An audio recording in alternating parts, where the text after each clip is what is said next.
Assalamualaikum warahmatullahi wabarakatuh. Jumpa lagi dengan saya di channel Hendra Andra. Pada kesempatan ini saya kembali akan berbagi materi tentang sejarah Indonesia, itu di kelas 10, sejarah tentang hasil dan nilai kebudayaan masa praksara. Sebelumnya ada materi tentang perkembangan kehidupan masyarakat di masa praksara, dan juga beberapa hari sebelumnya saya mengupload video tentang PKI. Ada beberapa video, silahkan disimak. Dan sebelum kita mulai, dengan itu kita baca basmalah sama. Bismillahirrahmanirrahim.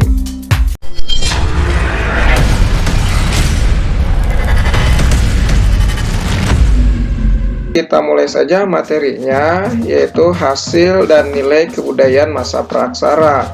Pada video sebelumnya, pembelajaran sebelumnya, yaitu perkembangan kehidupan masa praksara, yaitu ada beberapa hal, masa berburu, masa bercocok tanam, dan juga sampai dengan masa perundagian. Nah, pada kesempatan ini kita akan mempelajari hasil dan nilai kebudayaan masa praksara. Para pelajar semua, sebelum kita mulai, jangan lupa like, komen, dan subscribe. Juga diklik loncengnya. Mudah-mudahan bisa menerima video terbaru dari channel Hendra Andra. Oke, kita mulai saja. Hasil kebudayaan masa praaksara.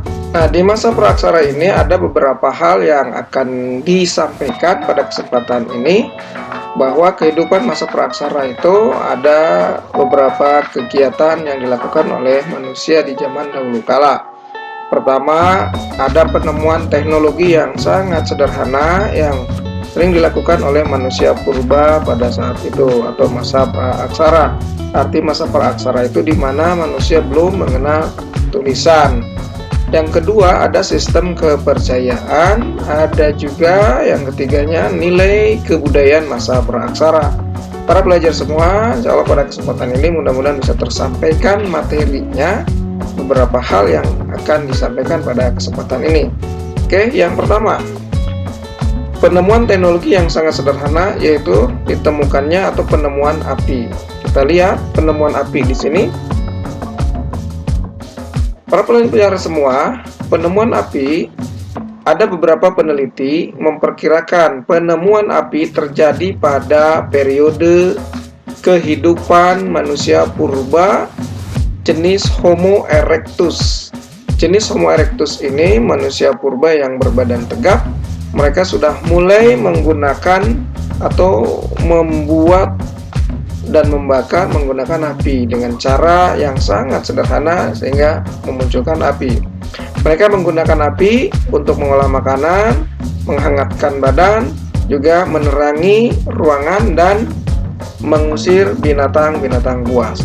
Para pelajar semua, kita lihat pada awal pembuatan api ini dilakukan dengan cara sangat sederhana, yaitu membenturkan dan menggosokkan kayu. Seperti percikan apinya akan muncul ketika dibenturkan, digosokkan gitu ya, kayu tersebut.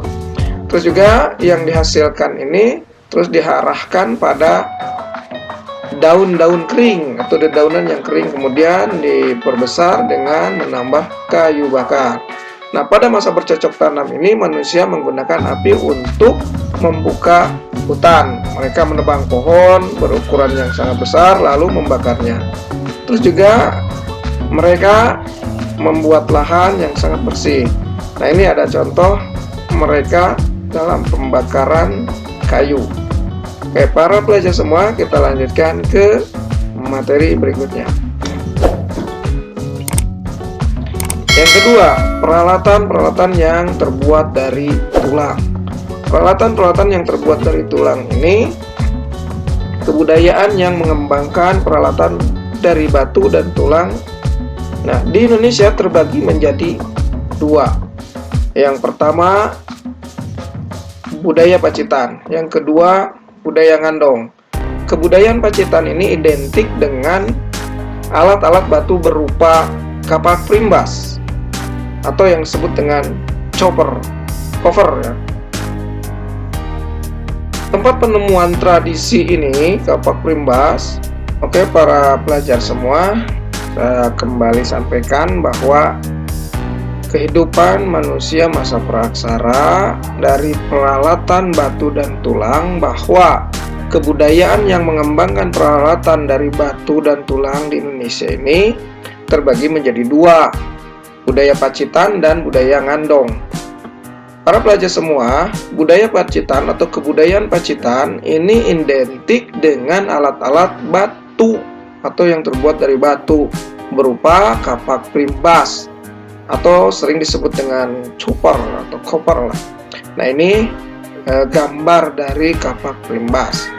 Nah, kebudayaan ini, kapak primbas ini antara lain wilayahnya ada di daerah Pacitan, Jawa Timur, terus juga di Lahat, ditambah dengan ada di Sumatera Selatan juga. Kalau di Sumatera Selatan ada Awang Bangkal, Kalimantan Selatan, terus ditambah dengan di Jawa Barat. Nah, kalau di Jawa Barat itu ada Sukabumi, daerah Jawa Barat, dan Gombong. Kalau Gombong itu di Jawa Tengah.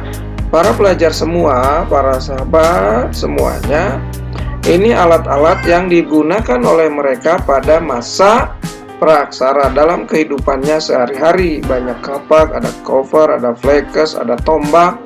Ini kita lihat saja ada tombaknya. Ditambah dengan kebudayaan Ngandong yang kedua. Kebudayaan Ngandong ini identik dengan peralatan yang terbuat dari tulang.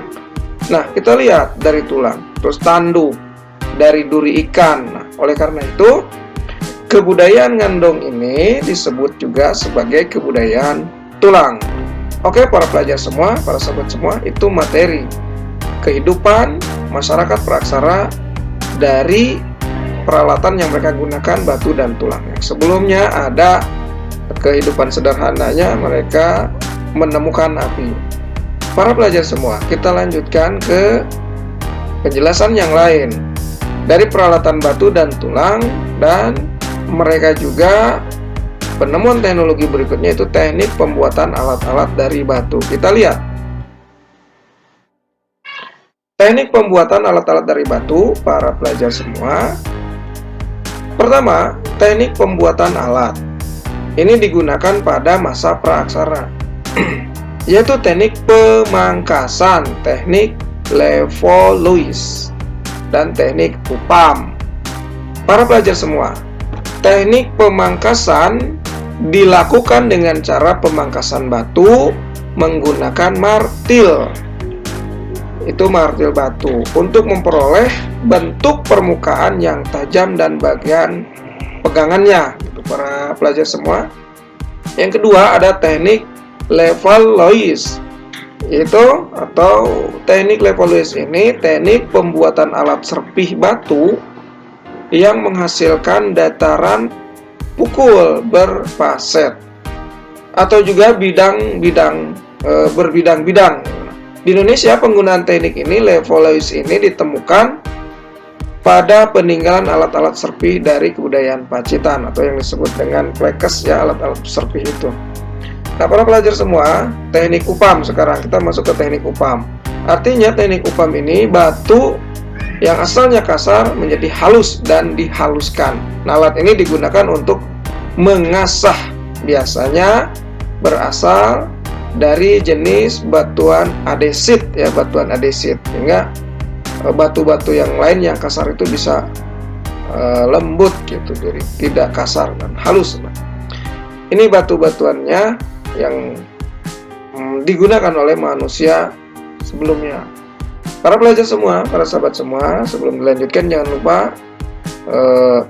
like, komen, dan lonceng atau subscribe-nya, terus klik loncengnya. Semoga bisa berkembang video di channel Hendra Anda ini. Oke, kita lanjutkan ke pembahasan yang berikutnya. Pembahasan yang berikutnya yaitu penemuan teknologi yang sederhana.